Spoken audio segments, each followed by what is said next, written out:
யாத்திரையாகமம் 23ஆம் அதிகாரம் 20, 21 ஆகிய வசனங்கள்.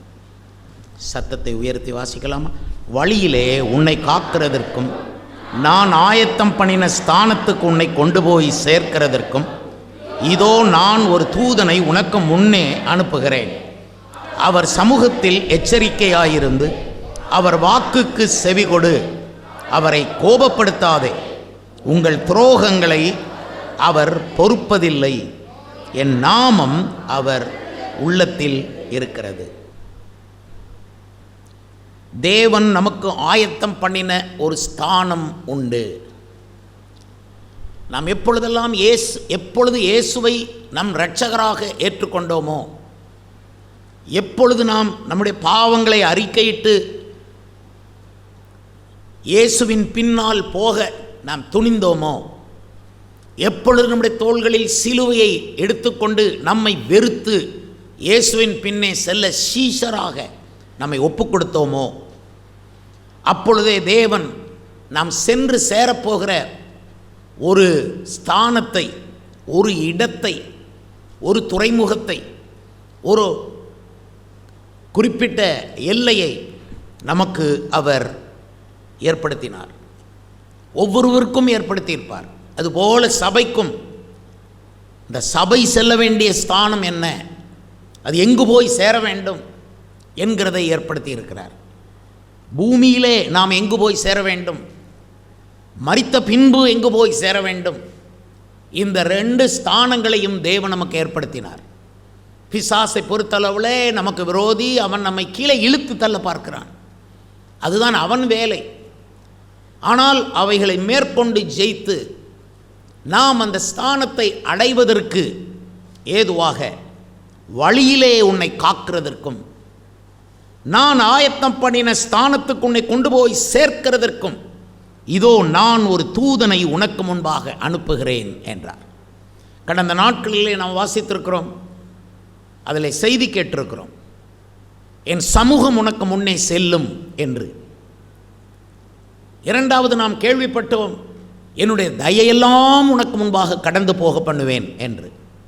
மூன்றாவது நாம் கேட்டோம், எனக்கு பயப்படும் பயத்தை உங்களுக்கு முன்னே செல்லும்படி செய்வேன் என்று. இப்பொழுது இந்த வாரத்தில் நாம் கேட்கிறோம், வழியிலே உங்களை காக்கிறதற்கும் தேவன் ஆயத்தம் பண்ணின ஸ்தானத்திலே சென்று சேர்வதற்கும் அவர் சொல்லுகிறார், இதோ நான் ஒரு தூதனை உனக்கு முன்பாக அனுப்புகிறேன் என்று. தேவன் தம்முடைய தூதர்களை காற்றுகளாகவும் அக்கினி ஜுவாலையாகவும் செய்கிறார். தேவைக்கு தக்கபடி தூதர்களை அனுப்புகிறார். தூதர்கள் கண்ணில் படமாட்டார்கள். அவர்கள் அதரிசனமானவர்கள். அவர்கள் மனிதர்களைப் போல சில வேளை உருமாறி வரக்கூடும். பரிசுத்தவான்களைப் போல உருமாறி வரக்கூடும். பெரும்பாலான நேரம் அவர்கள் அதரிசனமாய் கண்ணில் புலப்படாதவர்களாய் நம்மை சூழ்ந்து, வேதம் சொல்கிறது, கர்த்தருக்கு பயந்திருக்கிறவர்களை சூழ தேவ தூதர்கள் பாளையம் இறங்கி இருப்பார்கள் என்று. அந்த மாதிரி தேவ தூதர்கள் நம்மை சூழ்ந்து இருக்கிறார்கள். என்றைக்கு ரட்சிக்கப்பட்டோமோ அன்றைக்கே தேவ தூதர்கள் நமக்கென்று நியமிக்கப்பட்டிருக்கிறார்கள். நமக்கு பிறக்கிற குழந்தைகளுக்கும், அந்த குழந்தை பிறந்தவுடனே ஒவ்வொரு குழந்தைக்கும் ஒரு தேவதூதனை தேவன் ஏற்படுத்துகிறார். நாம் சுவிசேஷத்திலே மத்தேயுவிலே வாசிக்கிறோம், அவர்களுக்கு உரிய தேவதூதர் பரமலோகத்திலே என் பிதாவின் முகத்தை தரிசிக்கிறார்கள் என்று குழந்தைகளை குறித்து சொன்னார். அவர்களைத்தான் சீஷர்கள் அதட்டினார்கள்.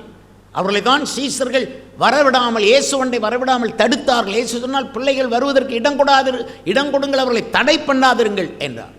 அவர்களுக்குரிய தேவதூதர் என் பிதாவின் முகத்தை தரிசிக்கிறார்கள். ஒவ்வொரு குழந்தைக்கும் தேவதூதரை தேவன் ஏற்படுத்தி வைத்திருக்கிறார்.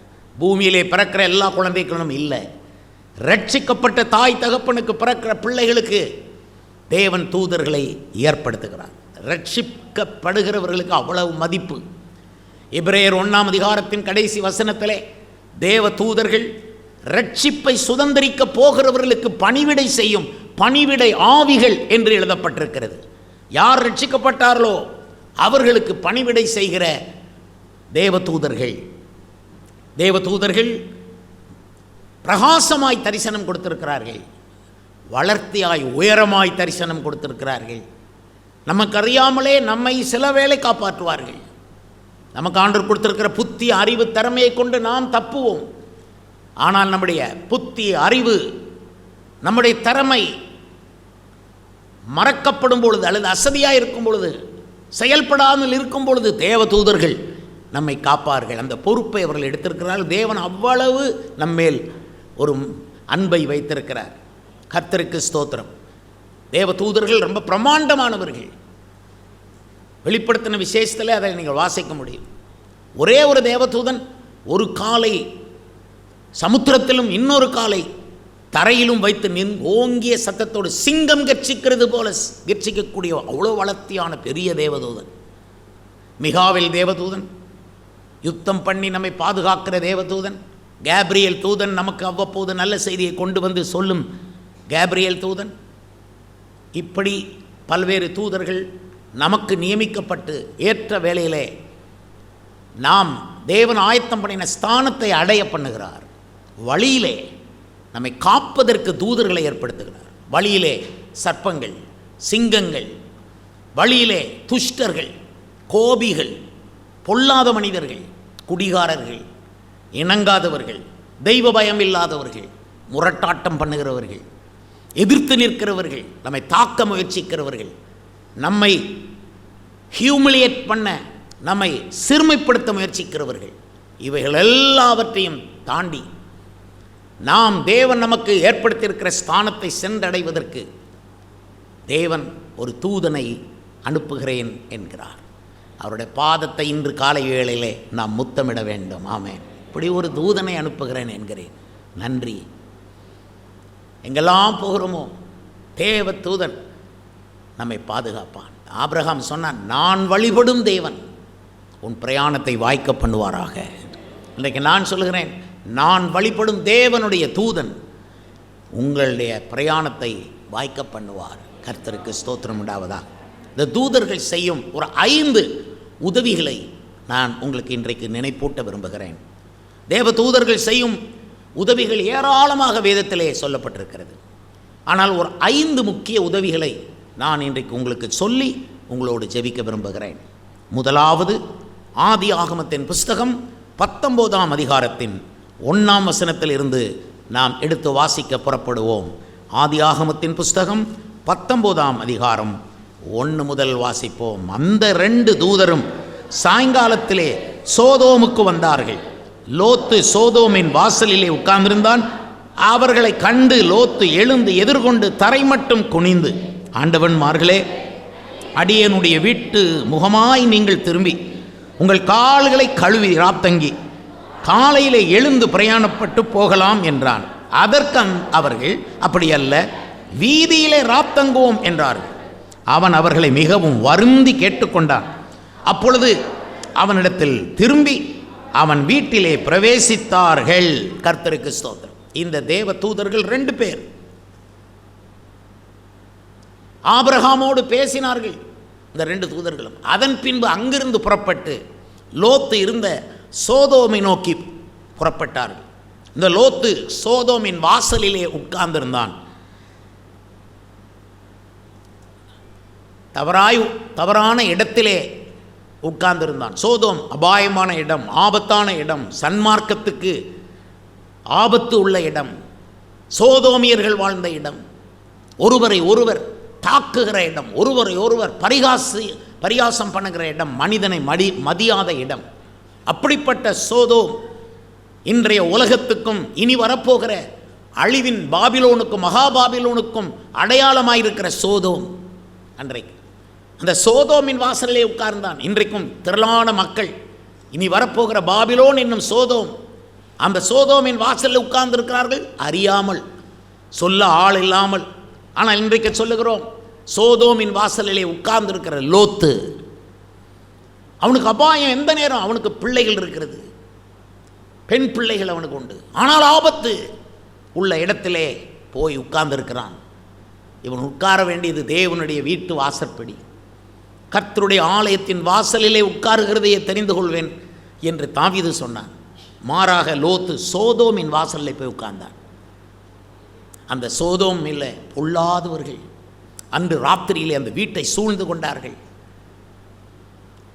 அவர்கள் சூழ்ந்து கொண்டு உன் வீட்டிலே வந்த அந்த 2 பேரை வெளியே கொண்டு வா என்று அதட்டினார்கள், கதவை இடித்தார்கள், தாக்கினார்கள். என்றால் உள்ளே வந்த தேவதூதர்கள் பார்வைக்கு மிக சௌந்தரியமாயிருப்பார்கள், மிக பிரகாசமாயிருப்பார்கள், ரொம்ப அழகான தேவதூதர்கள். ஆனால் சோதோமியர்கள் அவர்கள் இருவரையும் வெளியே கொண்டு வாருங்கள் என்று முரட்டுத்தனம், அவர்கள் தூஷண வார்த்தைகள், உலக வார்த்தைகள், கோபமான வார்த்தைகள் சொல்லி அவர்கள் அந்த வீட்டை கதவை இடிக்க புறப்பட்டார்கள். அப்பொழுது உள்ளே இருந்த தேவதூதர்கள் அதையும் தாண்டி லோத்து கதவை திறந்து வெளியே வந்து விட்டான். எல்லா ஜனங்களும் அவனை நெருக்குகிறார்கள் லோத்துவை. அப்பொழுது வீட்டில் இருந்த 2 தேவதூதர்களும் தங்கள் கையை நீட்டி வெளியே நின்ற லோத்துவை பிடித்து வீட்டுக்குள் இழுத்து கதவை பூட்டினார்கள். அதன் பின்பு கூடி வந்த அத்தனை சோதோம் மக்களுக்கு குருட்டாட்டம் பிடிக்கும்படி தேவதூதர்கள் ஏற்படுத்தினார். எல்லாரும் வாசலை தேடி திரிந்து தவித்து போனார்கள். நல்ல வேளை தேவதூதர்கள் அங்கே இருந்தார்கள். நல்ல வேளை 2 தூதர்களை வருந்தி லோத்து கூப்பிட்டான். தேவதூதர்கள் என்று தெரியாமலே உபசரித்தான். இதை குறித்துத்தான் பிந்திய காலத்திலே அப்போஸ்தலர்கள் சொல்லும்போது அறியாமல் தேவதூதர்களையும் அவர்கள் உபசரித்தார்கள் என்று. தேவனுக்கு ஸ்தோத்திரம். இந்த ஏழைக்கு, இந்த சிறியனுக்கு செய்கிறது எதுவோ அது எனக்கே செய்யப்படும் என்று இயேசு சொன்னது போலத்தான் என்று தேவதூதர்கள் என்று தெரியாமலே உபசரிக்கும் தன்மை நிறைந்தவனாய் லோத்து வீட்டுக்குள் அவர்களை அழைத்தான். அவள் வரமாட்டேன், வீதியிலே ராத்தங்குவோம் என்று சொன்னாலும் அவன் சொன்னான், வருந்தி கேட்டுக்கொண்டான். என்றைக்குமே சும்மா கேட்கிறவர்களுக்கும் வருந்தி கேட்கிறவர்களுக்கும் வித்தியாசம் இருக்குது. ஆண்டவருக்கு ஸ்தோத்திரம் உண்டாவதாக. அப்பொழுது அந்த வீட்டுக்குள்ளே லோத்துவை இழுத்து சோதோமின் அக்கிரமத்திலிருந்து இழுத்து, சோதோமினுடைய சன்மார்க்க ஒழுங்கீனங்களிலிருந்து இழுத்து, அந்த அருவருப்பான பாவங்களிலிருந்து லோத்துவை இழுத்து, அந்த ஆபாச பேச்சுகளிலிருந்து லோத்துவை இழுத்து, அந்த ஒழுக்கம் கெட்ட நடத்தை கெட்ட வாழ்க்கை உள்ள மனிதர்கள் கையில் சிக்காதபடி லோத்துவை இழுத்து, உள்ளே இழுத்து, பேழைக்குள் இழுத்து, கிருபைக்குள் இழுத்து, சபைக்குள் இழுத்து, ஹல்லேலூயா, கர்த்தருடைய வார்த்தைக்குள் இழுத்து, பரிசுத்தத்துக்குள் இழுத்து, பரலோக மார்க்கத்துக்குள்ளே இழுத்து தேவதூதர்கள். இதுக்குத்தான் தேவதூதர்களை கர்த்தர் உங்களுக்கு முன்னே அனுப்புகிறார். நிறைய நேரம் நீங்கள் அறியாமல் சோதோமின் வாசலிலே உட்கார்ந்திருப்பீர்கள். இந்த உலகம் சோதோம், இனி வரப்போகிற அழியப்போகிற மகா பாபிலோன் என்னும் வேசிக்கு ஒப்பான உலகம் என்று வேதம் சொல்லுகிறது. அந்த வாசலிலே உட்கார்ந்தாலும் 1ஆம் சங்கீதம் சொல்லுகிறது, பரியாசக்காரர் உட்காரும் இடத்தில் உட்கார வேண்டாம். அநேகர் அப்படித்தான் செய்கிறார்கள். பேதுரு குளிர் காய்கிறவர்களின் மத்தியிலே உட்கார்ந்திருக்கையில் அவனுக்கு சோதனை மறுதலித்தான். நீ உட்கார வேண்டிய இடம் அது அல்ல. பரிசுத்தவான்கள் விசுவாசிகளுக்கு நான் போதிப்பேன், நீ கவனமாயிரு, கண்ட இடத்துலையும் போய் உட்காராத என்று சொல்லி. எனவே அநாகரீகமான, ஆபாசமான, அருவருப்பான, பொல்லாத பாவங்களிலே நாம் சிக்காதபடிக்கு தேவன் ஒரு தூதனை அனுப்பி நம்மை உள்ளே இழுக்கிறார். இன்றைக்கு உங்கள் அனைவரையும் இந்த சபைக்கு உள்ளே தேவன் இழுத்து கொண்டு வந்திருக்கிறார். சில வேளை நாம் புறப்பட மாட்டோம், புறப்பட நம்மை ஒரு தேவதூதன் தூண்டி விடுவான். அப்பொழுது புறப்பட்டு வந்து விடுவோம். கரங்களை அசைப்போம். அல்லேலூயா, அல்லேலூயா. இந்த உதவியை உங்கள் பிள்ளைகளுக்கு தேவன் செய்ய வேண்டும். உங்கள் மகன்களுக்கும் உங்கள் மகள்களுக்கும் இந்த உதவியை தேவன் செய்ய வேண்டும். உங்கள் மகன் பின்னாலே ஒரு தேவதூதனை தேவன் அனுப்ப வேண்டும். உங்கள் மகள் பின்னாலே ஒரு தேவதூதனை கர்த்தர் அனுப்ப வேண்டும். அவரே சொல்கிறார், தூதனை அனுப்புவேன் என்று. உங்களுக்கு அவர் கொடுக்கிற வாக்குத்தத்தம் உங்கள் பிள்ளைகளுக்கு உரியது, உங்கள் பிள்ளைகளின் பிள்ளைகளுக்கும் உரியது. எனக்கு கொடுத்த வாக்குத்தத்தம் எல்லாம் என் பிள்ளைகளுக்கும் என் பேர பிள்ளைகளுக்கும் உரியது. பேர பிள்ளைகள் அந்த வாக்குத்தத்தங்களை சுதந்திரிக்கத்தக்க வண்ணம் அவர்கள் உபதேசத்தின் கீழ், இயேசுவின் கீழ் இருந்தால் அத்தனை வாக்குத்தத்தம் அவர்களுக்கு ஈஸியாக எளிதாக நிறைவேறும். அதனால் உங்கள் பிள்ளை பின்னால் ஒரு தேவதூதன் போகும். விசுவாச பிள்ளை, விசுவாசிகளாகிய நீங்கள் ஒரு குழந்தையை பெற்றெடுத்தால் தேவன் அப்பாயின்ட் பண்ணி உடனே ஒரு தேவதூதன். இந்த முன்னால் அழகாய் உட்கார்ந்திருக்கிற விசுவாச பிள்ளைகள், அவர்கள் எல்லாருக்கும் ஒரு ஆளுக்கு ஒரு தேவதூதனை கர்த்தர் நியமித்திருக்கிறார் என்பதை மறக்க வேண்டாம். ஆண்டவருக்கு ஸ்தோத்திரம். வெளிநாட்டில், அயல் நாட்டிலே கலாச்சாரம் வேறே. அவர்களே ஒரு பெண் பிள்ளை, வாலிப பிள்ளை, ஆலயத்துக்கு தன்னை அர்ப்பணித்த, இயேசுக்கு அர்ப்பணித்த பிள்ளை, ஆலயத்திலெல்லாம் போய் ஜெபம் பண்ணுற பிள்ளை, ஆலயத்துக்கு போகிற வழியில் 3 பொல்லாத வாலிபர்கள் துரத்தினார்கள். ஹராஸ் பண்ண, அவளை பலவீனப்படுத்த, பலவந்தம் பண்ண நெருங்கி வந்தார்கள். ரவுடிகள், நம்ம ஊரில் ரவுடின்னு சொல்லுவோம், அந்த மாதிரி பெரிய பெரிய மோட்டார் சைக்கிளில் வந்து அந்த பெண்ணை சூழ்ந்து கொண்டார்கள். அந்த பெண் மேலே கையை வைக்க போனார்கள். திடீரென்று என்ன நினைத்தார்களோ தெரியாது, அவர்கள் தங்கள் தலைதெறிக்க ஓடினார்கள். மோட்டார் சைக்கிளை போட்டு தலைதெறிக்க ஓடிப்போனார்கள். பிந்தி அவர்களை விசாரித்த போது அதில் ஒருவன் சொன்னான், நான் அந்த பெண் பிள்ளை கிட்டத்தில் சென்றேன், ஆனால் அவளுடைய பாய் ஃப்ரெண்ட், 7 அடி உயரமான பாய் ஃப்ரெண்ட் பக்கத்தில் நிற்கிறதை கண்டேன். வெள்ளை அங்கியை தரித்து பெரியதாக நின்றார். அந்த பாய் ஃப்ரெண்டை கண்டேன். இவள் பாய் ஃப்ரெண்டோடு தான் வந்திருக்கிறாள், நம்ம இங்கே பிரச்சனை பண்ணக்கூடாது என்று சொல்லி நாங்கள் ஓடிப்போனோம், எங்களை பயம் சூழ்ந்து கொண்டது என்று பிந்தி சொன்னான். இதனால் தான் சொன்னேன், இது அயல்நாட்டு உதாரணம். இங்கே நம்ம பாய் ஃப்ரெண்ட் எதுவும் வைக்கிறதில்லை, கேர்ள் ஃப்ரெண்ட் எதுவும் வைக்கிறதில்லை. கர்த்தருக்கு ஸ்தோத்திரம். ஆனால் பொல்லாதவர்களை அன்றைக்கு அந்த பெண்ணை தொடாதபடி விரட்டி அடிக்க கர்த்தருடைய தூதனே இறங்கி அந்த நேரத்தில் அந்த 3 பேருக்கும் பாய் ஃப்ரெண்ட் மாதிரி தெரிஞ்சுது, ஆனால் வந்தது தேவதூதன். கர்த்தருக்கு ஸ்தோத்திரம். அதுக்கப்புறம் இந்த பெண் பார்க்குற யாருமே இல்லை, பக்கத்தில் யாருமே இல்லை, அந்த ஆட்கள் ஓடி போனார்கள். வேறு யாரும் பக்கத்தில் நின்ற மாதிரி தெரியவில்லை. பிறகு போய் கேட்டபோது தான், இல்லை, உன் கிட்டத்தில் தேவதூதன் நிற்கிறதை கண்டோம், பயம். கர்த்தருக்கு ஸ்தோத்திரம். உங்களோட பிள்ளைகள் பக்கத்தில் தேவதூதர்கள் நிற்கும்படி ஒரு தூதனை உனக்கு முன்பாக நான் அனுப்புகிறேன் என்கிறார். நான் நிறைய நேரம் கார் ஓட்டி போகும்போது, நான் தமிழ்நாடு, கேரளா, அங்கேருந்து கர்நாடகா வரை கார் ஓட்டியிருக்கேன். ஒரு தனியாக ஓட்டுவேன், பழைய கார், ஓட்டக்கார். ஸ்தோத்திரம். அதெல்லாம் ஓட்டி அப்படியே போவேன். நான் சில ஊழியக்காரங்களை போய் பார்ப்பேன், சில இடங்களில் ஊழியத்துக்கு போவேன், கார் ஓட்டி சுவிசேஷ பிரசங்கம், கன்வென்ஷன் பிரசங்கங்களுக்கு போவேன். பல தடவை கர்த்தர் காப்பாற்றினார் அப்படிம்பேன். ஏன்னா என் ஸ்டீரிங்கை இங்கிட்டு திருப்ப நினைப்பேன், ஏதோ ஒன்று வந்து ஸ்டீரிங்கை பிடிச்சி இங்கிட்டு திருப்பி விட்டுருக்கோம். அந்த இடத்துல ஒரு மோட்டார் சைக்கிள் சட்டுன்னு போகும். ஐயோ, ஒரு இமைப்பொழுது நான் தவறியிருப்பேன், மோட்டார் சைக்கிளை அடித்து தூக்கி இருப்பேன். தேவதூதன் உங்கள் ஸ்டீரிங்கில் கை வைத்து உங்களை பாதுகாக்கிறவராக இருப்பார். நமக்குன்னு புத்தி தந்திருக்கிறார், நமக்குன்னு டிரைவிங் திறமையெல்லாம் இருக்குது. அதையும் தாண்டி உனக்கு ஒரு தூதனை நான் முன்னே அனுப்புகிறேன். வழியிலே சர்ப்பங்கள் உண்டு, உன்னை நான் காக்கவும், வழியிலே தேள்கள் உண்டு, உன்னை நான் காக்கணும், வழியிலே பொல்லாதவர்கள் உண்டு, உன்னை நான் காக்கணும், வழியிலே பாவத்தை விற்பனை செய்கிறவர்கள் உண்டு, வாங்குங்கோ வாங்குங்கோ வாங்கோ வாங்கோ என்று பாவத்தை விற்பனை செய்கிறவர்கள் உன்னை நோக்கி வருவார்கள், ஆசை காட்டுகிறவர்கள் வருவார்கள். அங்கே ஒரு தேவதூதன், ஆமென், அந்த தூதனை கர்த்தர் முன்னே அனுப்புகிறார். இரண்டாவது, தேவதூதனை கர்த்தர் நமக்கு அனுப்புகிறதை குறித்து யாத்திரையாகமம் 14ஆம் அதிகாரம் 19ஆம் 20ஆம் வசனங்களை நாம் வாசித்து பார்க்கலாம். அப்பொழுது இஸ்ரவேலரின் சேனைக்கு முன்னாக நடந்த தேவதூதனானவர் விலகி அவர்களுக்கு பின்னாக நடந்தார். அவர்களுக்கு முன் இருந்த மேகஸ்தம்பமும் விலகி அவர்கள் பின்னே நின்றது.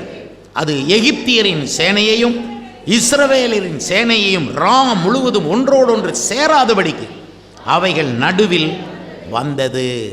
தேவ தூதர்களை தேவன் நமக்கு எவ்வாறு எப்படி உதவியாய் அனுப்புகிறார் என்பதை சொல்லுகிறேன், கவனமாய் கேளுங்க.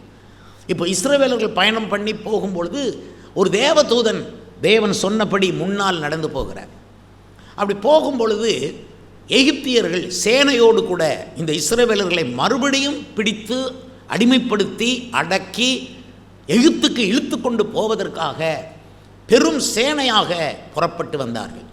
இதை அறிந்த முன்னால் சென்ற தேவதூதன் விலகி பின்னால் சென்று இஸ்ரவேலின் சேனையின் பின்னாலே போய் நின்று கொண்டார்.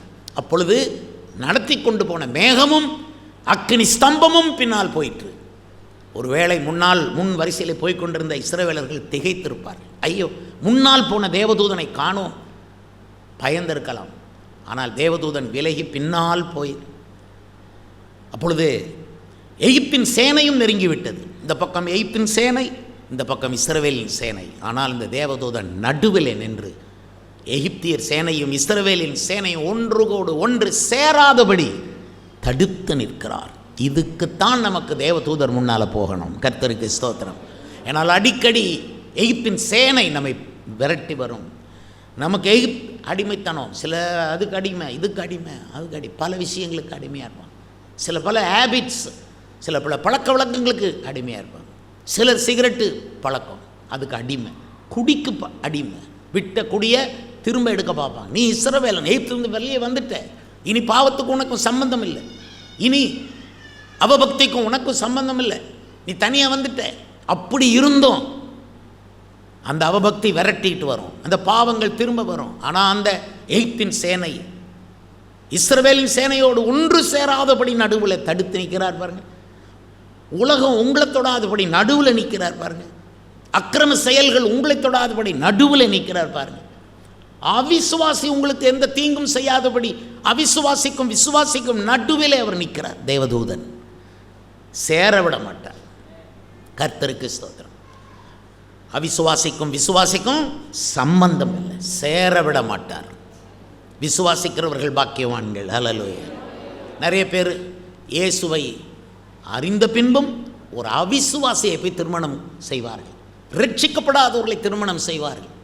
பொண்ணுக்கும் பொருளுக்கும் உலகத்துக்கும் வேலைக்கும் சம்பாத்தியத்துக்கும் ஆசைப்பட்டு சொந்த பந்தங்கள் மேல் வைத்திருக்கிற அந்த பிரியத்தினாலே அவர்கள் போய் ரட்சிக்கப்படாதவர்களை திருமணம் பிறகு ரட்சிப்புக்குள் நடத்தி கொள்ளலாம் என்று யோசிப்பார்கள்.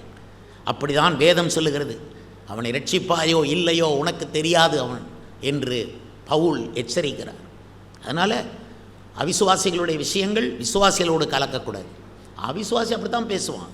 நீ விசுவாசி, அவன் பேசுகிற மாதிரி நீ எப்படி பேச முடியும்? நடுவில் தேவ தூதன் நிற்கணும். அவிசுவாசி நடந்த மாதிரி ஒரு விசுவாசி நடக்கக்கூடாது. அது கல்யாண வீடாக இருந்தாலும், அது விசேஷ வீடாக இருந்தாலும், என்ன அது புது வீட்டுக்கு நம்ம நுழையும் போதும் அவிசுவாசிக்கும் அந்த ஹேபிட்ஸ் நமக்குள்ளே அப்படி வரும்.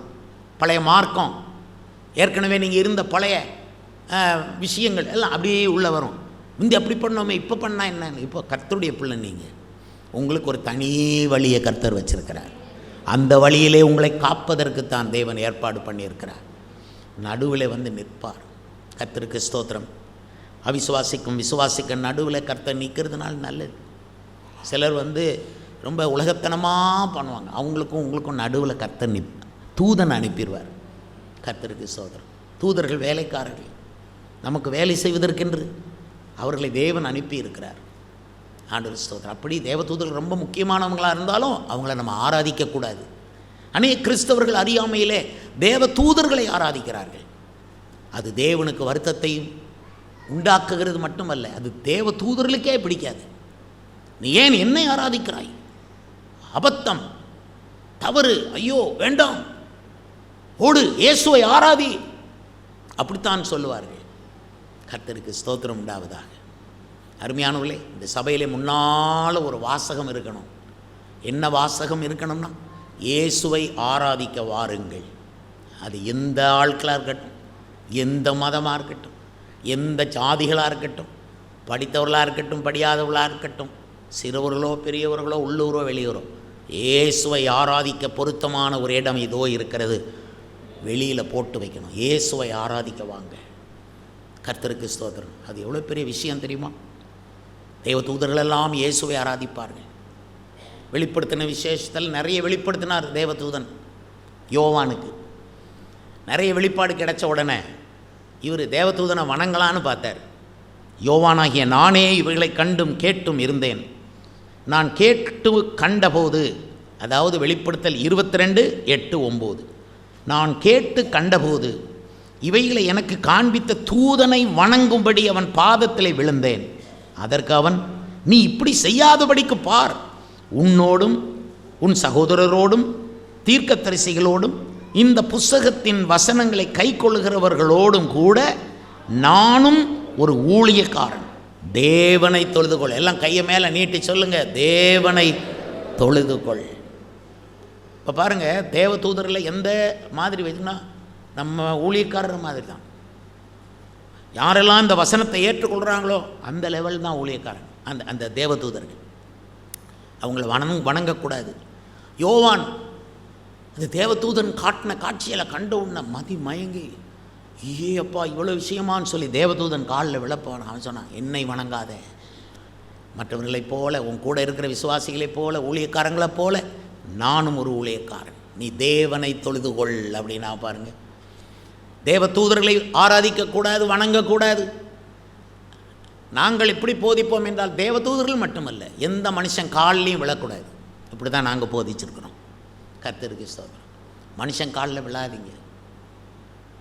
எப்படியாவது என் பிள்ளைக்கு ஒரு வேலை கொடுங்கப்பா, எப்படியாவது என் டாக்டர், சில பேர் டாக்டர் காலில் விழுவோம், ஒரு கால்லையும் விழ வேண்டாம். இயேசு காலில் விழுந்துட்டா போதுமானது. கர்த்தருக்கு ஸ்தோத்திரம்.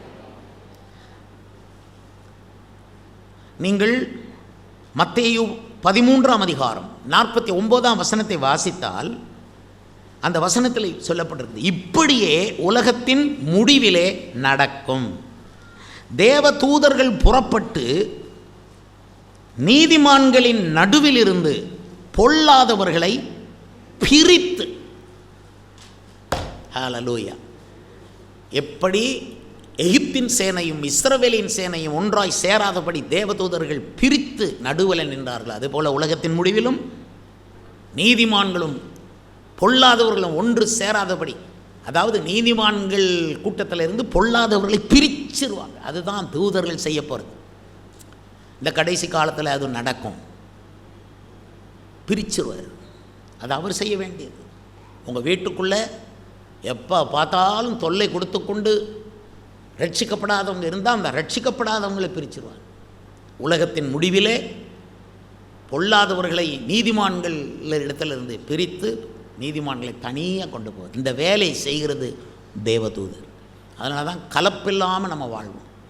பரிசுத்தவான்கள் ஒரு கூட்டம் உண்டு, இயேசுவின் பிள்ளைகள் என்று ஒரு கூட்டம் உண்டு, துதிக்கிற கூட்டம் ஒன்று உண்டு, உபவாசித்து அழுது ஜெபிக்கிற கூட்டம் ஒன்று உண்டு, சத்தியத்துக்கு அடங்கி கீழ்ப்படுகிற ஒரு கூட்டம் உண்டு. அது பிரித்தெடுக்கப்பட்ட கூட்டம். கர்த்தருக்கு ஸ்தோத்திரம். மூன்றாவது, தேவ தூதர்கள் ஏன் உங்களுக்கு முன்னால் அனுப்புகிறார் என்பதற்கு இந்த வாரத்தில் கொடுக்கப்படுகிற செய்தி எண்ணாகமம் 22:23 நாம் வாசிக்க முடியும். எண்ணாகமத்தின் புஸ்தகம் 22:23, கர்த்தருடைய தூதனானவர் உருவின பட்டயத்தை தம்முடைய கையிலே பிடித்து கொண்டு வழியிலே நிற்கிறதை கழுதை கண்டு வழியை விட்டு வயலிலே விலகி போயிற்று. கழுதையை வழியிலே திருப்ப பிலேயாம் அதை அடித்தான். சரி, நிமிர்ந்து கொள்ளுங்கள். பிலேயாம் யாரென்று உங்களுக்கு தெரியும். ஒரு பெரிய தீர்க்கதரிசியாம், நல்ல மனுஷன்தான். அவனுடைய விருப்பம் நீதிமான் மரிப்பது போல மரிப்பேனாக என்றெல்லாம் பேசினவன். ஆனால் பணத்துக்கும் கனத்துக்கும் விழுந்து போனான். இஸ்ரவேலர்களை ஆசீர்வதிக்க வேண்டிய பிலேயாம் இப்பொழுது இஸ்ரவேலர்களை சபிப்பதற்காக பாலாக் என்ற ராஜா விலை பேசினான். பணத்துக்கு விழுந்து போன பிலேயாம், இரண்டாவது, உம்மை மிகவும் கனம் பண்ணுவேன், எனக்காக நீர் வந்து இஸ்ரவேலர்களை சபிக்க வேண்டும் என்று கேட்டுக்கொண்டான். ஏன்னா ஆசீர்வதிக்கப்பட்ட இஸ்ரவேலருக்கு விரோதமாக யாரும் ஒன்றும் பண்ண முடியாது. அதனால் இஸ்ரவேலர்களை தீர்க்கதரிசி வந்து சபிச்சாலாவது நாங்கள் இஸ்ரவேலரை ஜெயிக்கலாம் என்று சொல்லிதான் மோவாபிய ராஜா விரும்பினான், நினைத்தான். ஆனால் பணத்தை வாங்கி கொண்டு கனம் செய்வேன் என்பதை அவன் நினைத்து கொண்டு பிலேயாம் அவன் அழைப்பை மறந்தான். இன்றைக்கும் தமிழ்நாட்டிலும் சரி பல இடங்களிலும் சரி தங்கள் அழைப்பை மறந்து பணத்துக்கும் கனத்துக்கும் விழுந்து போகிற ஊழியக்காரர்கள், தீர்க்கதரிசிகள். அது ரொம்ப வேதனைக்குரிய விஷயம். கர்த்தருக்கு ஸ்தோத்திரம் உண்டாவதாக. அதிக மரியாதை கூடாது, இதனால தான் ஊழியத்தில் அதிக பணம் கூடாது என்று ஊழியத்தில் என்று நான் நினைப்பேன். ஊழியத்தில் ரொம்ப பணமே எங்கள் கையில் வரக்கூடாது அங்கே நினைப்போம். அதான் அப்பப்போ கிடைக்கிற காணிக்கை அப்படி எப்படி ஊழியத்தில் உடனே செலவழித்து வெறுங்கையாக நிற்கணும். பணம் சேர்ந்துட்டுனா பெருமை வந்துடும். ஊழியக்காரர்களுக்கு பணம் சேரக்கூடாது. கர்த்தருக்கு ஸ்தோத்திரம். கொடுக்கறதெல்லாம் செலவழிக்கணும் ஊழியத்தில் என்று தான். ஹல்லேலூயா. நிறைய பேர் பணம் கொடுத்து ஊழியக்காரங்களை வாங்க பார்ப்பாங்க. சில பேர் மதிப்பு கொடுத்து வாங்க. மதிப்பும் இன்னைக்கு தேவை என்று எல்லா ஊழியக்காரங்களும் மதிப்பை தேடுறாங்க. தியாகத்தை தேடணும், சிலுவையை தேடணும், சரியா, பிரதிஷ்டையை தேடணும். அதை விட்டுட்டு மதிப்பை தேடி ஊழியத்துக்கு வர்றவங்க நீங்கள் நல்லா தான் ஊழியக்காரங்களால், இப்படிப்பட்டவங்களால் உண்மை ஊழியக்காரங்களுக்கும் பாதிப்பு இருக்குது. உண்மையாக தியாகமாக ஊழியம் செய்கிறவங்களையும் அந்த கண்ணில் தான் இந்த உலகம் பார்க்கும், பணத்துக்கும் மதிப்புக்கும் வந்தவங்க. ஆனால் எங்களோட வாழ்க்கையை நீங்கள் ஆரம்பத்துலேருந்தே பார்ப்பீங்கன்னா இது ரெண்டையும் தூக்கி போட்டிருக்கோம். பணம் வேண்டாம், கனம் வேண்டாம், எங்களுக்கு இயேசுவின் பிரசன்னமும் ஆத்மாக்களும் வேண்டும் என்று சொல்லி கர்த்தருக்கு மகிமையுண்டாவதாக. கரங்களை செய்தாமே என்று சொல்லுவோம். ஹல்லேலூயா. எவ்வளவு தைரியம் இருந்தால் இந்த பிழையாம் பணத்தையும் கனத்தையும் வைத்துக்கொண்டு ஆசீர்வதிக்கப்பட்ட இஸ்ரவேலர்களை சபிக்க புறப்படுவான். புறப்பட்டு போனான், கழுதையிலே போறான். போகும்போது உருவின பட்டயத்தோடு கர்த்தருடைய தூதனானவர் முன்னால் வந்து நிற்கிற, என் பிள்ளையை நீ சபிக்க போற, விட மாட்டேன். தேவ தூதன் வந்து நிற்பான், சும்மா நிற்க மாட்டான். ஒரு பட்டயத்தை உருவி நீ மட்டும் இதையும் தாண்டி போனால் வெட்டி தள்ளிடுவேன்னு தேவதூதன் வந்து நிற்பான். இந்த இடத்துல உங்களுக்கு அது எப்படி பொருந்தும்? உங்களை சபிக்கிறதுக்கு ஆட்கள் விரும்புவாங்க. நீங்கள் நல்லா இருக்கிறது விருப்பப்பட மாட்டாங்க. அந்த நல்லா இருக்கானேம்பாங்க, அதுதான் சாபம். ஐயோ அவனுக்கு கல்யாணம் ஆகிட்டா, சாபம். இவங்க சாபத்தை போடுறாங்க. நீ நல்லா உடுத்திட்டு வந்தால் கூட அவங்க ஒரு சாபத்தை உங்கள் மேலே போட பார்ப்பாங்க. இதுக்கு தான் ஆதி சபையில் நல்லாவே உடுத்திட்டு வரான்டான், ஒருத்தன் கண்ணிலையும் பட வேண்டாம், நீ எல்லாம் வெள்ளையவே உடுத்திட்டு வா அப்படின்னு ஊழியக்காரங்க குறுக்கக்கூடிய விசுவாசிகளை காப்பாற்றினாங்க. கர்த்தருக்கு ஸ்தோத்திரம். நீங்கள் ஒரு நிலத்தை வாங்கினா வாங்கிட்டியோ, உன் பிள்ளைக்கு மாப்பிள்ளை கிடச்சிட்டோ, அந்த வார்த்தையிலேயே சாபம் இறங்கும். யாரும் சந்தோஷப்படுறது இல்லை, சிலர் தான் சந்தோஷப்படுவாங்க. அப்போது உங்கள் வீட்டுக்குள்ளேயே இருந்து உங்களை யார் சாபம் போடுறது? நல்லா யோசித்து பாருங்க. ஆனால் அந்த சாப போடுற ஆளுக்கும் உங்களுக்கும் நடுவில் ஒரு தேவ தூதனை கர்த்தர் நிறுத்துவார். போடாத, விலகு. திருநெல்வேலியில், மேலூரில் எத்தனை பேர் என் ஊழியம் அழியணும்னு சாபம் போட்டாங்க. காய்மா காரமாக பார்த்தாங்க, செய்ய வேண்டிய எல்லாம் செஞ்சாங்க, அடிப்படையாக செய்ய வேண்டியதெல்லாம் செஞ்சாங்க. அவங்க போட்ட சாபம் ஒன்றும் இல்லை. காரணம் என்னென்னா, அங்கே உருவின பட்டயத்தோடு தேவ தூதன் அந்த ஆட்களுக்கும் எனக்கும் நடுவிலே நின்றார். இன்றைக்கி உங்களுக்கு சொல்கிறேன், விசுவாசித்தா அது நடக்கும். நீங்கள் அதை பெற்றுக்கொண்டா அந்த தேவதூதன் உருவின பட்டயத்தோடு வந்து உங்கள் மேலே ஒருத்தனும் சாபம் போட முடியாது. ஹல்லேலூயா. நீ நல்லா இருக்க மாட்டேன்னு ஒருத்தன் சொன்னால் தான் நல்லா இருப்பேன். பொதுவாக மிந்தியெல்லாம் சாபம் போடுறத நான் பார்ப்பேன், ஆட்கள் சாபம் போடுறது. சில பொறுக்க முடியாமல் சில பெண்கள் கீழே குனிஞ்சு மண்ணை அள்ளி நீ மண்ணா போவேன். ஆனால் மண்ணா போன ஒருத்தனையும் நான் பார்க்கல. சிலர் சொல்லுவாங்க ஒரு நாக்கு அழுகி போகும் அப்படிம்பாங்க. ஒரு நாக்கு அழுகின மாதிரியே தெரியல. கர்த்தருக்கு ஸ்தோத்திரம் முடியாது. ஆனாலும் அவங்க எவ்வளோ மோசமாக சொல்கிறாங்க. சில பேர் நம்ம பிள்ளைகள் கல்யாண வீட்டில் வந்து உட்காந்துக்கிட்டு சாபம் போட்டுக்கிட்டு இருப்பாங்க. கேட்குங்க, நீ அதான் நிறைய நகைகளை போட்டு போய் நிற்பீங்க. அங்கே அத்தனை பேரும் சந்தோஷப்படுவாங்கன்னு நினைக்காங்க. அவ்வளோத்தையும் போடுவாங்க, ஆப்போசிட்டாக திங்க் பண்ணுவாங்க. அவன் ஆப்போசிட்டாக திங்க் பண்ணுறது எல்லாம் உனக்கு சாபமாக வரும். நாளைக்கு இவ்வளோ நகை போட்ட உன் பிள்ளைகளெல்லாம் அங்கே போய் கஷ்டப்பட்டுக்கிட்டு இருக்கோம், புருஷ மனைவிக்கு சண்டை வரும். இதெல்லாம் எதுக்கு வருதுன்னா, போடப்பட்ட சாபம் உங்களை தாக்குதுன்னு அர்த்தம்.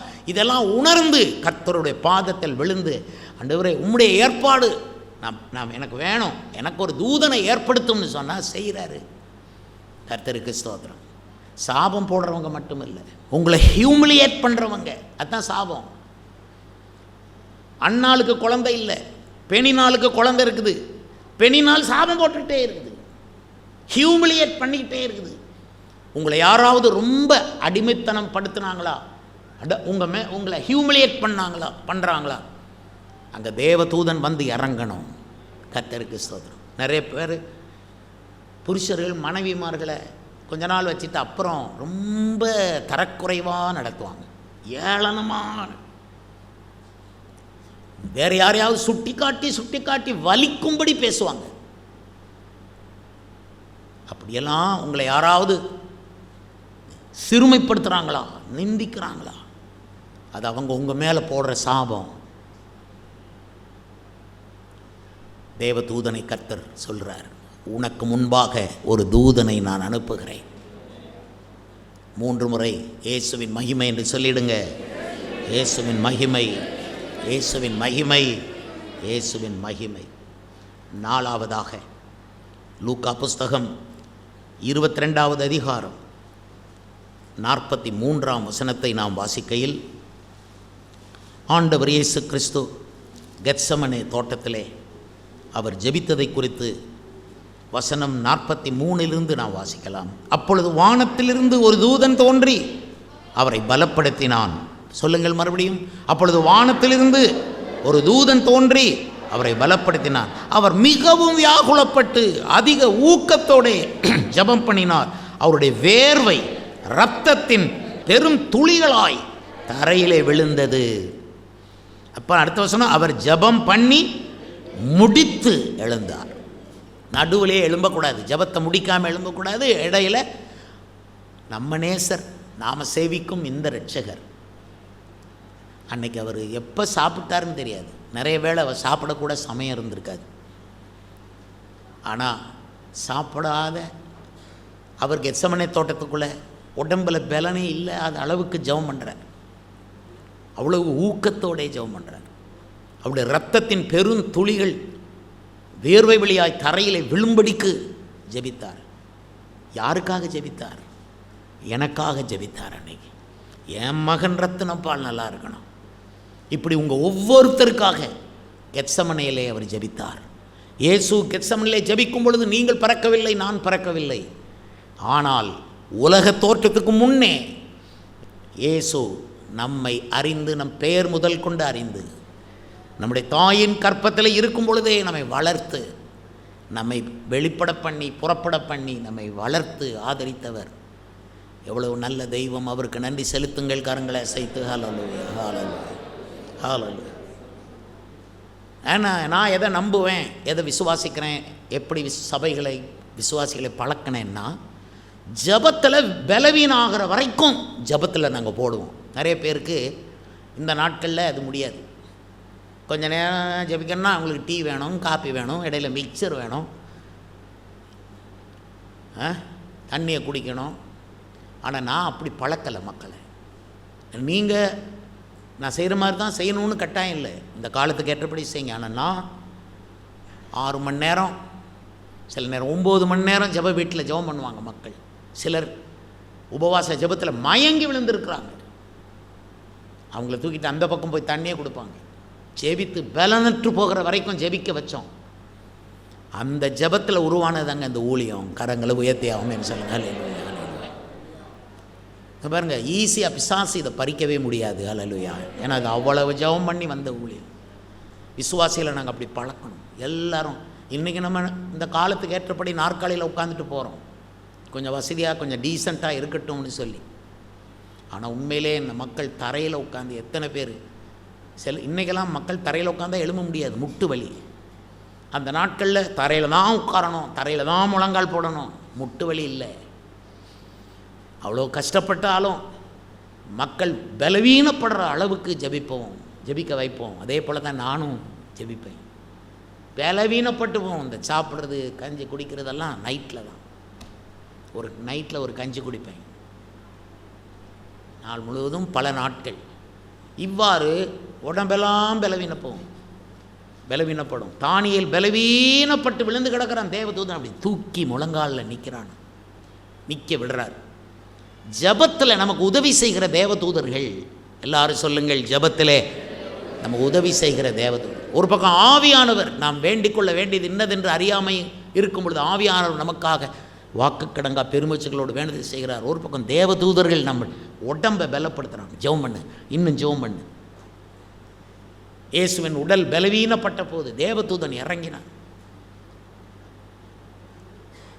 இரட்சகா, எஜமானனே, நீர் இன்னும் பலவீனப்படக்கூடாது, இனிதான் சிலுவை சுமக்க வேண்டும், இனிதான் கொல்கதா பயணமே இருக்கிறது, நீர் பலவீனப்பட்டு விடக்கூடாது என்று சொல்லி தேவதூதன் இறங்கி வந்தான். அந்த அளவுக்கு இயேசு எனக்காக ஜெபித்தார். பின்ன என்னையே ஒருத்தன் தொட முடியாது, ஒரு சூனியம் தொட முடியாது, ஒரு மந்திரவாதம் தொட முடியாது, ஒரு மனுஷன் தொட முடியாது, தொடல இது வரைக்கும். காரணம், எனக்காக தேவன் அவ்வளோ செஞ்சார். உங்களுக்காக இயேசு அப்படி ஜெபிக்க போய் இன்றைக்கு இந்த சீட்டில் உட்கார்ந்துருக்குறீங்க. அல்லேலூயா, அல்லேலூயா, அல்லேலூயா. தேவனுக்கு ஸ்தோத்திரம். அப்போது உங்கள் ஜெபம் எவ்வளோ முக்கியம் என்பதை தேவன் அறிவார். இடைவிடாமல் ஜெபிக்க வேண்டும் என்று அவர் ஏன் சொன்னார்? சம்பவிக்க போகிற இவளுக்கெல்லாம் தப்பி நீங்கள் ஜெபிக்கணும்னு அவர் ஏன் சொன்னார்? ஜெபம் அவ்வளோ முக்கியம் என்று அவருக்கு தெரியும். நீங்கள் ஜெபத்தில் பலவீனப்பட்டு போகக்கூடிய அளவுக்கு, உடம்பு பலவீனப்படுற அளவுக்கு ஜெபிக்கணும். பவுல் சொன்னான், மாம்சம் பலவீனமானது, ஆவி உற்சாகம். அந்த மாதிரி ஜெபிக்க வாருங்கள். ஜபக்கூட்டங்களை தவற விடாதீர்கள். சபையில் நடக்கிற ஜபக்கூட்டம், சனிக்கிழமை அந்த ப்ரேயர் மீட்டிங், அந்த ஜபக்கூட்டத்தில் நீங்கள் எல்லாரும் ஒன்றுபட்டு வந்தீங்கன்னா எங்களுக்கு திட்டங்களை தருவார், தரிசனங்களை தருவார், கதவுகளை திறப்பார். நிறையா அந்த திட்டங்களை நிறைவேற்ற பணம் கொடுக்குறவங்களையும் கர்த்தர் எழுப்பி கொண்டு வருவார். ஆனால் நீங்கள் எல்லாரும் ஒன்று சேர்ந்து உபவாசம் பண்ணால் தான் அது நடக்கும். ஒரு கூட்டம் ஆண்களும் பெண்களும் வந்து உபவாசம் பண்ணுறாங்க, பத்தாது. ஒருவேளை நீ சொல்ல, எனக்கு வேலை இருந்தது போயிட்டேன், ஈஸியாக சொல்லிடுவீங்க.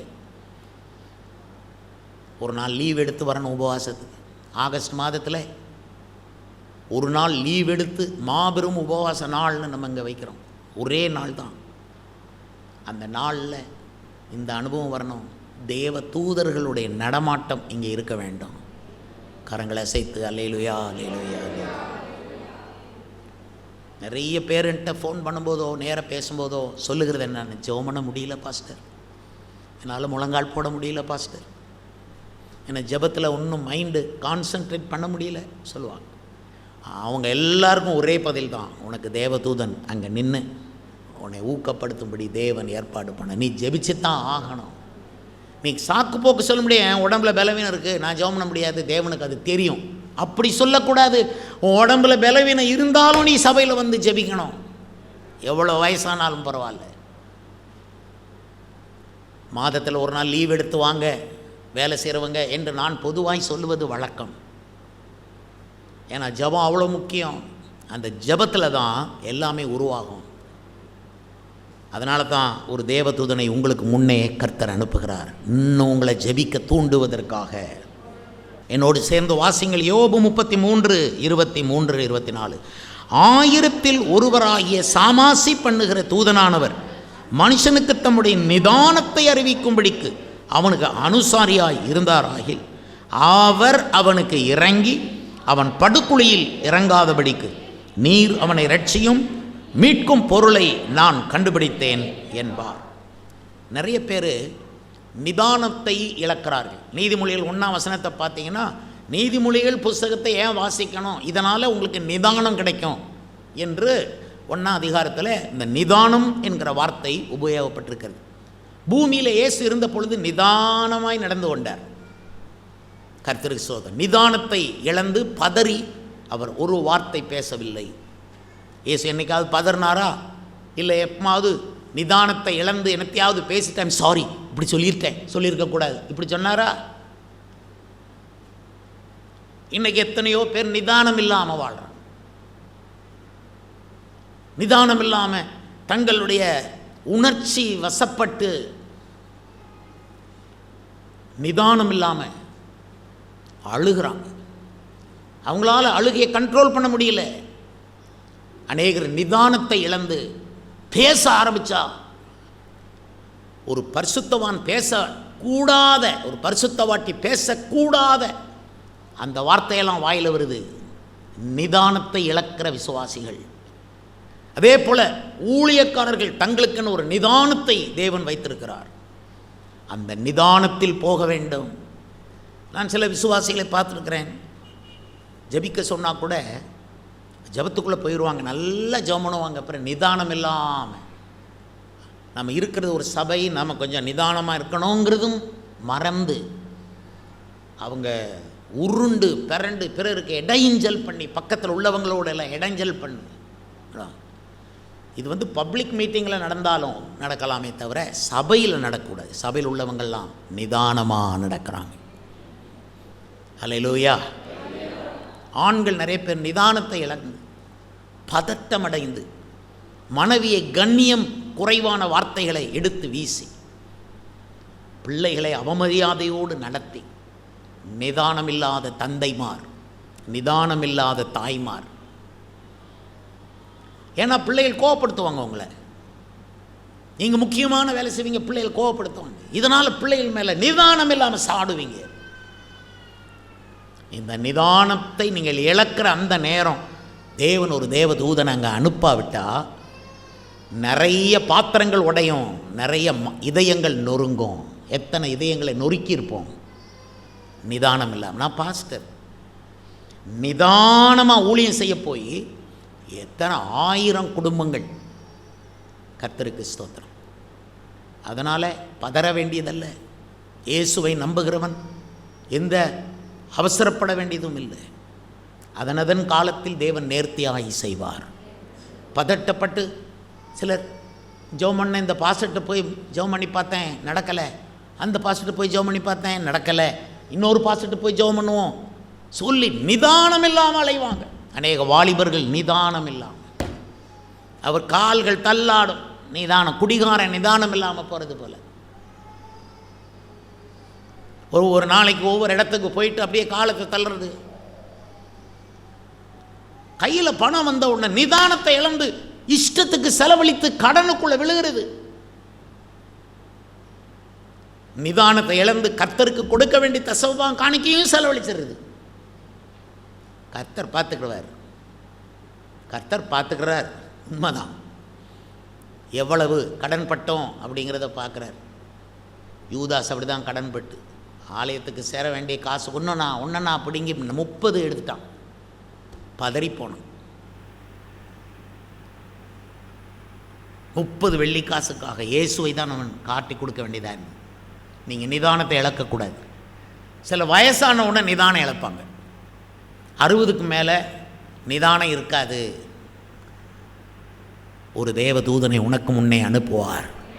நீ நிதானம் இழக்கும் போது அங்கே நின்று உனக்கு நிதானத்தை உண்டாக்கி நீ படுகொலியில் இறங்காதபடிக்கு கர்த்தர் உன்னை காப்பார்.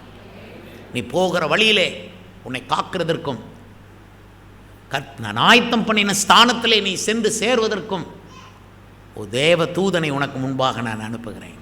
நீ நிதானமாக இந்த பாதையிலே போவாய்.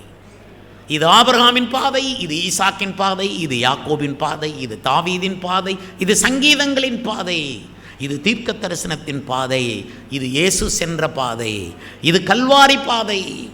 இதில் நிதானம் நிதானம் நிதானம், பதட்டம் இல்லை, கலக்கம் இல்லை. எல்லாரும் எழும்பி நிற்போம். ஹல்லேலூயா, ஹல்லேலூயா.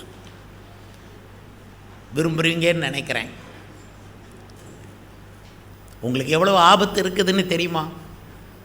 இந்த உலகம் அவ்வளோ மோசம். இனி வரப்போகிற பாபிலோன் மகா பாபிலோன் தான் இந்த உலகம்.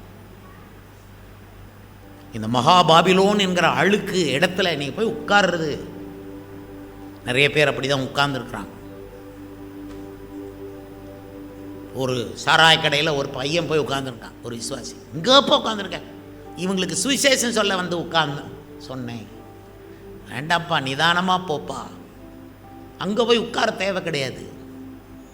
கர்த்தர் குடிக்கிறவங்களை ஒரு நாள் வெளியே கொண்டு நிறுத்துவார்.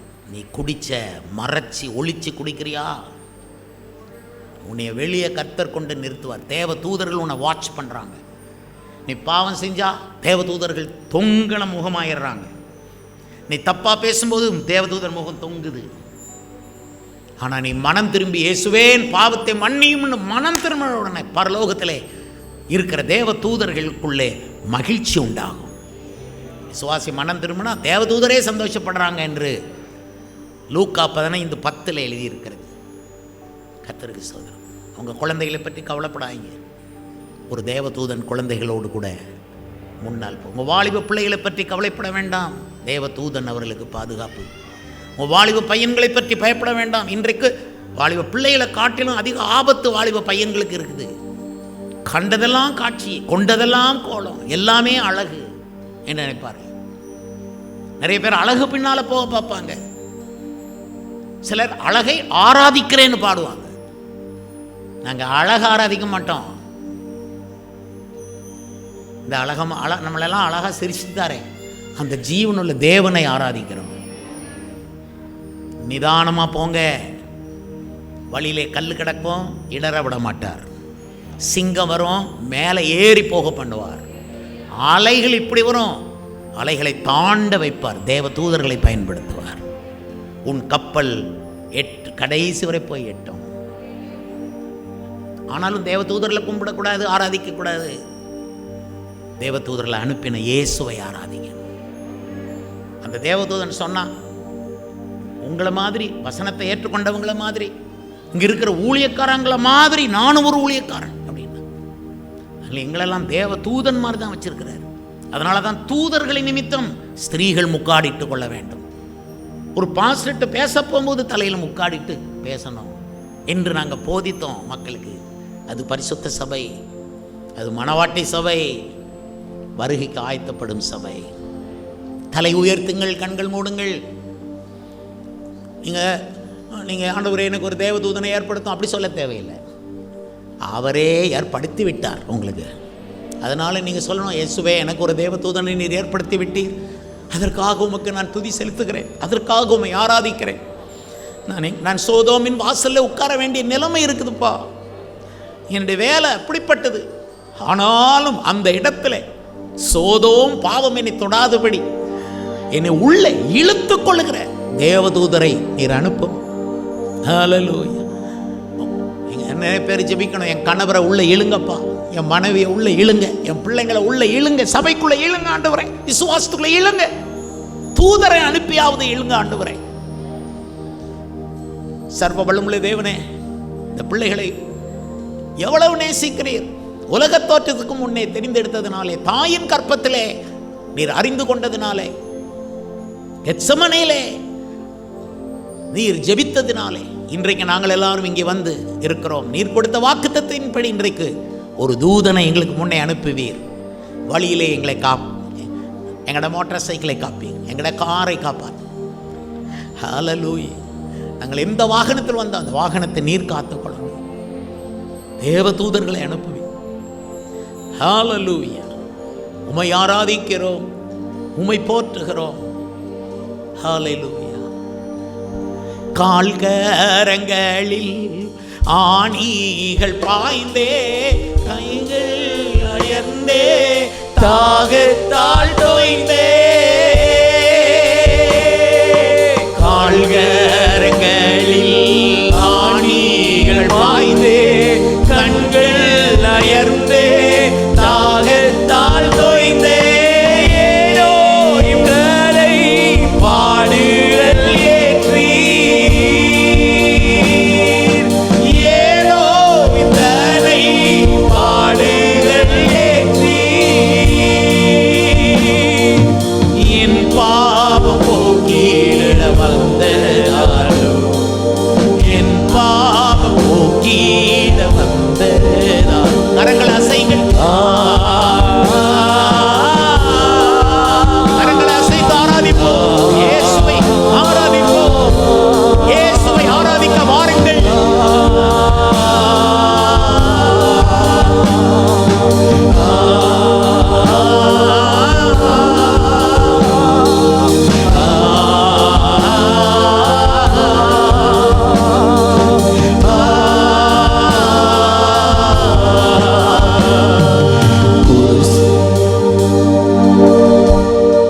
குருசினில் தொங்கினீர், குருதியும் சிந்தினீர்.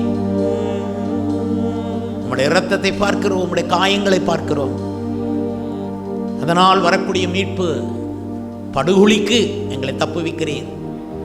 மகா பிரபு, இந்த சபைக்கு வந்த மக்களை ஆசீர்வதிக்கிறோம். பொறுப்பெடுத்து நடத்தும் ஒரு தேவ தூதனை முன்னால் அனுப்பும். இயேசுவின் நாமத்தில் மன்றாடுகிறோம் நல்ல பிதாவே, ஆமேன்.